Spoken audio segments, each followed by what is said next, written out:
There are no forests on Earth.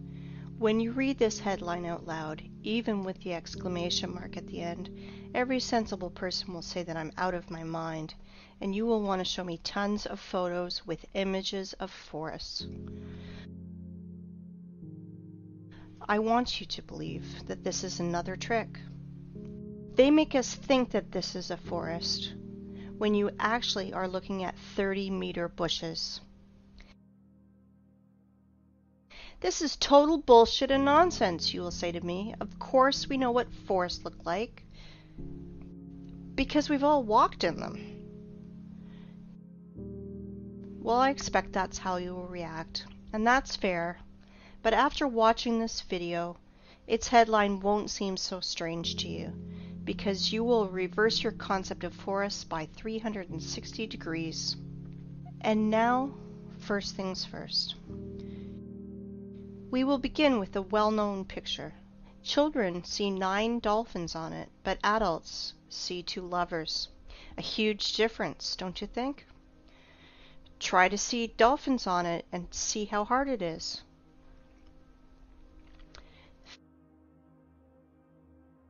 Feminine fruities just won't transform into dolphins for most adults.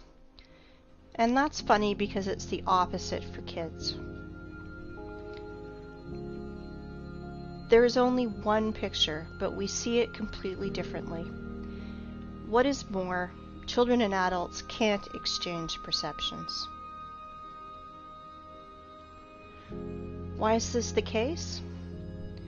It is simple. Eyes see the way the Matrix ordered them to, but that's not the way the real world looks. Our eyes become traitors over time. We were blinded while in childhood. The outward world is quite different. We see things through a prism of habit and experience. And this prism distorts everything completely. At 30 years of age, this prism works to protect your mind. And at 40, you could go crazy without this prism. Do you think I'm exaggerating? Look at this photo. I'm claiming that it is from a Mesa that was formed from a magmatic melt from the Earth's depths about 200 million years ago. You think I'm out of my mind? Maybe you're out of your mind. You will understand soon. We'll come back to this plot of grass later. For now, remember how we bumped into this old stump. Sometimes humans even try to take photos trying to hug the unhuggable trunk of a tree. But really, think about it. Old trees are a rarity. They are all registered, they are tracked, and are being kept in reserves, like memorials of nature. There is an uproar on the internet about forests. Why all forests in the earth, even in Siberia, are not older than 200 years old? Where are all the giants? It is right that the people are in an uproar about it, but I want to look at the problem from another angle, from the side of the Earth's poles. The thing is that even Soviet biologists found strangeness in the poles, and unnatural amounts of water kept in the ice and snow, and there's an unnatural percentage of carbon dioxide in the world's oceans. This abnormal concentration tells us exactly about a worldwide fire of the past. Using simple math, those scientists come to the conclusion that those fires carried away 99% of the Earth's biosphere. We all know that living cells consist of hydrogen and carbon, so the ice on the poles are made mostly from water, from burned organisms.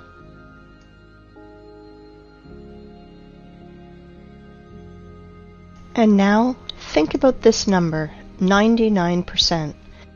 It means that everything that now grows, crawls, flies, swims, and runs on the earth is 20,000 times less in volume than before this catastrophe. 20,000 times. To imagine this, look at this picture. This piece of bread is humans, plants, animals. Just this pathetic small piece of bread on this large transport truck represents Earth's biosphere before those times. I hope you understand that today's myth of overpopulation is just pure hoax and nonsense. 100%. But here's the problem. Biologists divided this number between all the continents and only calculated into this figure the dry land, not all the ice and snow that is on the earth. And there's a lot of snow and ice. Fact is fact. But as always, illumination can come suddenly, and stereotypical thinking is to blame. 30-meter tall forests are like a virus that takes over both our brains and especially the brains of biologists, which prevent us from finding a solution to this problem. If plants can't fit broadwise, then we should fit them upwards, and then it should make sense. In this new theory, hypothetical forests of unthinkable height were drawn. And here's the thing. We found these old photos. This is the vandalous felling of the Sequoias in the California redwood between 1880 and 1920. These trees miraculously survived the planet's bombardment in 1816. Just imagine how many years this tree needs to grow to these sizes. Then these terrible men come with saws and axes. 1, 2, and no more tree. In proportion of this tree, we can see a rule. The diameter of the stump is 3 times bigger than the woodcutter's or feller's growth. Let's look at this formula.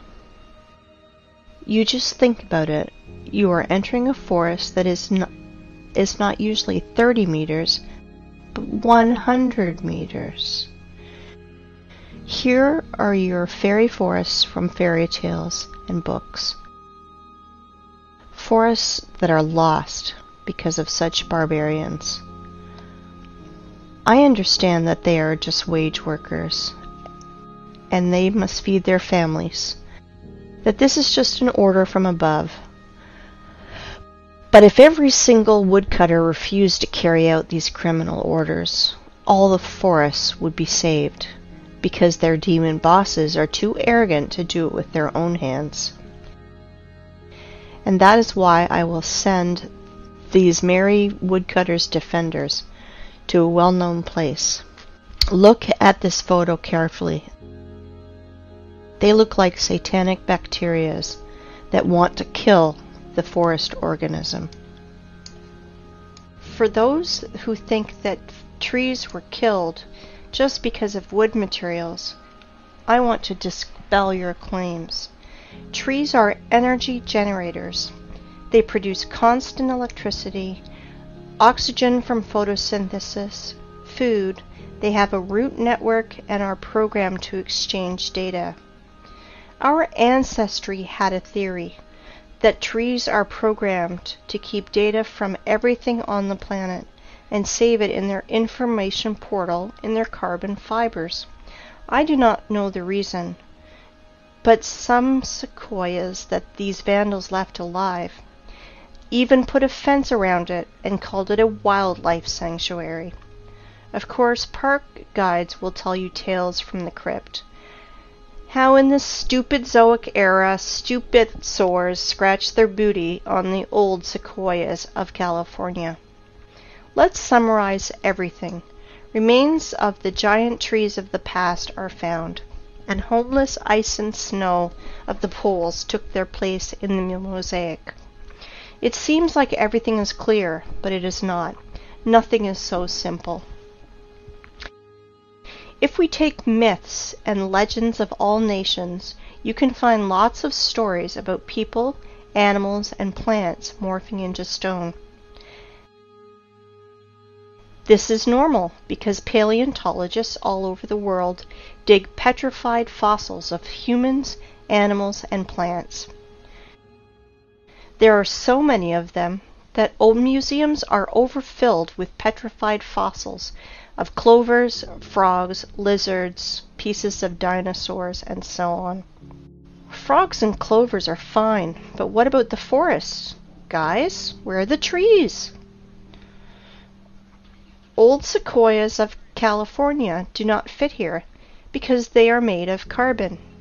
It means they are not related to the Silicon era. Why do I know this? First off, they were cut and sawed by standard instruments. All axes and saws would break if they had to cut silicon. So where are the silicon trees, if those giants from carbon are not related to the Silicon era? Guess what? They were found. Guess where? In the same North America, in Arizona to be precise. Ah, this zone of the Aryans. There are so many things going on there. The giant quarry that is now called the Grand Canyon. Like one person under the nickname Wake Up Human said, it is an apogee of the cynicism to name quarry waste as a national park. It is not a national park. It is just a quarry. And think what the ancient Russian word's root kolo is doing in the opposite part of the world. And the root ra, I won't even mention.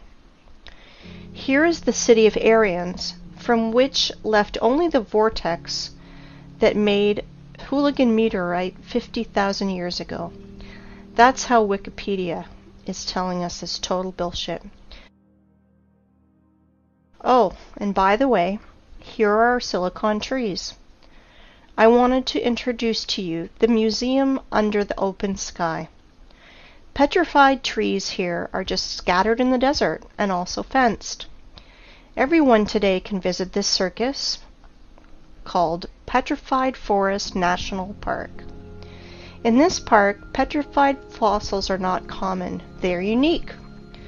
If turtles and frogs were petrified in pale gray boulders, then this trees morphed into semi-precious stones.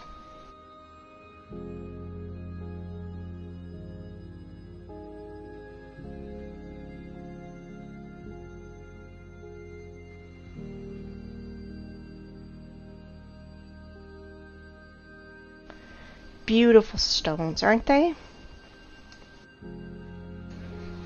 It is time to take stock. All our forests are young and do not grow higher than 30 meters. Remains of fairy forests were found in the Sequoias of California, and biologists put poles of ice and snow in its place. We found petrified fossils of the Silicon era and trees from precious gems.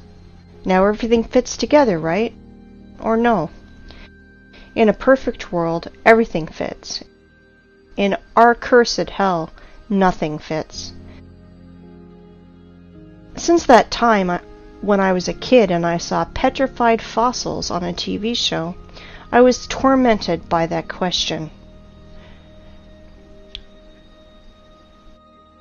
How is it possible for a frog to be morphed into a stone instead of rot like any organic body does? Let's see what Wikipedia tells us. Special rare conditions must be met in order for the fallen stem to be transformed into fossil wood or petrified wood. In general, the fallen plants get buried in an environment free of oxygen, which preserves the organic structure and general appearance. I understand this is dry British humor. If not, I will try to explain. You need some spontaneous disaster. For example, a volcanic eruption, tsunami, clay rain, which would quickly cover the frog and mammoth and make conserves from them, where bacteria won't decompose the corpse to the state of stinking manure. In other words, to make the body petrified, you need to cover or engulf the body and to compact it.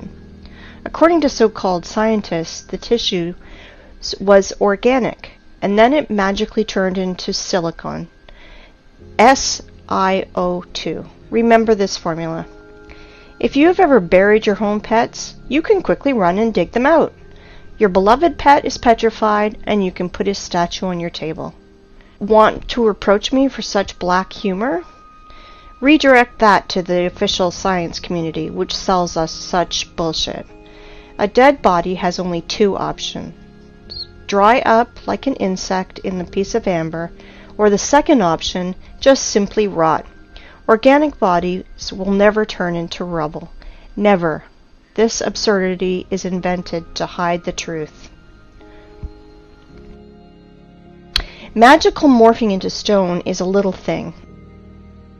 Transforming wood into semi-precious stones, this is where the lies and ignorance become uncontrollable. Tell me how a stick of wood can become a semi-precious stone. You may have no answer, but I do, and we will discuss this later. For now, let's analyze what these gems show. I do not know about you, but I am confused by 3 points.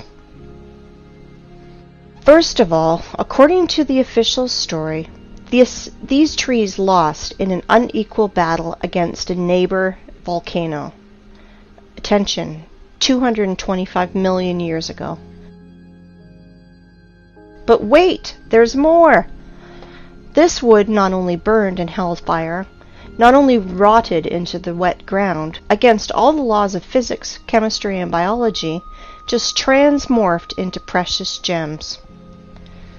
David Copperfield is nervously smoking on the sideline. But this is not the end. Trees are not broken. Trees are sawn into even, accurate pieces. Well, I want to know the name of this brand of chainsaw that Aborigines use for this. I am joking, of course, but the conclusion is that this is not a museum, but stage theater. These trees were sawn and brought here by someone. You know, only a true fool would believe in the magical transformation of wood into precious stones and gems. Here's another question. For what purpose did they make this circus with all these scattered pieces of silicon life form?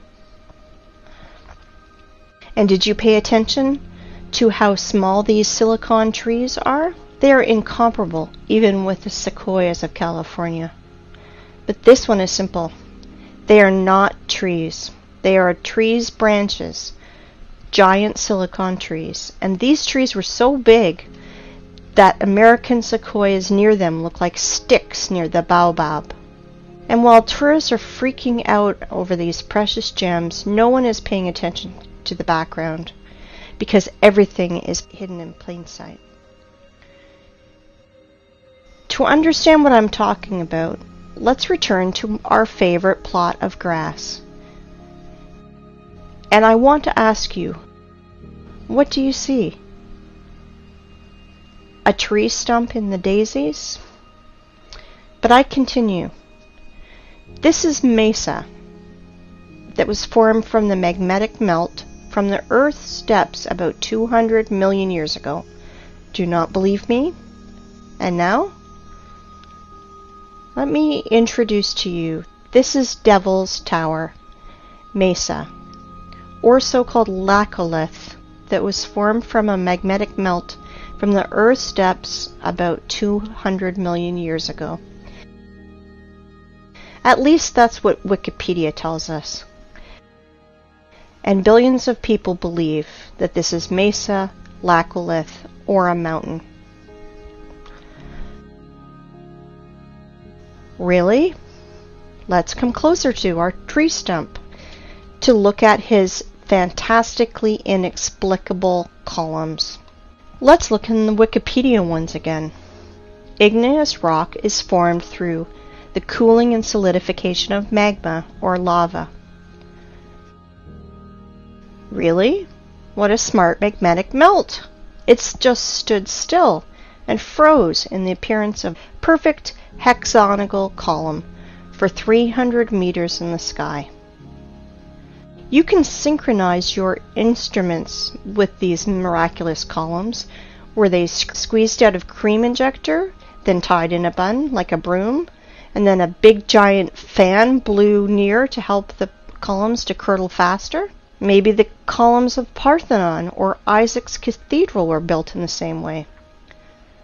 Gentlemen scientists, are you out of your mind writing this garbage?